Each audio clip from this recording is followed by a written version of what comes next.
Le 5e adjoint au maire de Libreville, Issa Malam Salatou, a représenté l'édit de la capitale gabonaise Christine Mba Ndoutoum, épouse Mindou, mardi 6 novembre, à la cérémonie de réception du bassin versant de Nzangayon récemment aménagé grâce à la coopération entre le Gabon et l'Union européenne.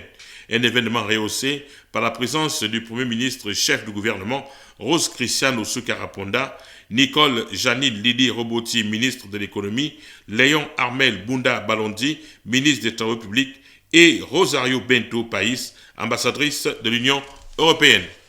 Il s'agit de l'aménagement du bassin versant de Nzangayon, notamment la construction du canal en béton d'un linéaire de 2,3 km allant de l'échangeur de Nzangayon au pont de la nouvelle cité, la construction d'un réseau de voies de services en pavé interconnectés au réseau de voirie, la réalisation de 5 ponts et ouvrages annexes ainsi que la réalisation de 4 passerelles. La matérialisation de cet ouvrage relève assurément de la volonté du président de la République, chef de l'État, Ali Bongo Ondimba. Écoutons à cet effet le ministre des Travaux publics, de l'Équipement et des Infrastructures, Léon Armel Bunda Balondi. Madame la ministre du gouvernement, la problématique de l'assainissement des villes du Gabon reste au cœur des préoccupations des plus hautes autorités de notre pays, en tête desquelles Monsieur le Président de l'État, Son Excellence Ali Bongo Ondimba, qui avait instruit le gouvernement de mettre en œuvre une politique d'aménagement prioritaire des réseaux d'assainissement des eaux pluviales, notamment dans le Grand Libreville. Cette très haute instruction du chef de l'État a conduit le ministère des Travaux publics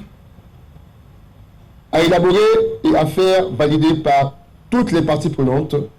en 2015 le schéma directeur d'assainissement de Libreville. Il a par ailleurs donné l'objectif et le coût de l'ouvrage livré aux populations riveraines. Cette opération, d'un coût initial de 11 milliards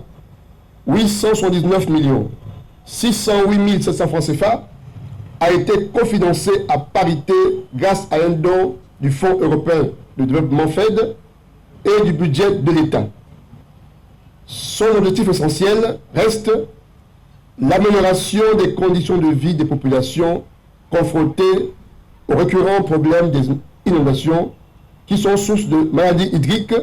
et de pertes en vie humaine par noyade. L'ambassadrice de l'Union européenne, Rosario Bento País, a mis en relief l'engagement de son institution et le bien fondé de ses infrastructures. Je suis particulièrement heureuse de participer aujourd'hui, en présence de Son Excellence, Madame la Première ministre et des membres du gouvernement, à la réception de l'ouvrage du bassin versant de Nzangayon financé par l'État gabonais et l'Union européenne, à concurrence de 50% pour la part des travaux,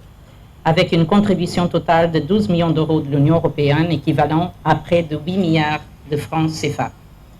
La contribution de l'Union européenne, effectuée sous la forme d'un don dans le cadre du 10e Fonds européen de développement,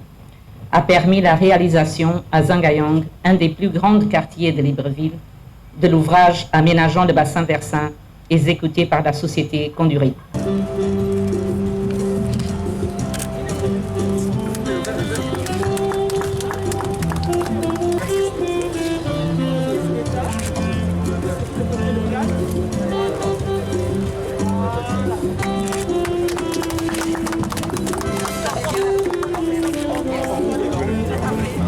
Cet ouvrage vient encore une fois de plus traduire dans les faits l'excellence de la coopération entre le Gabon et l'Union européenne.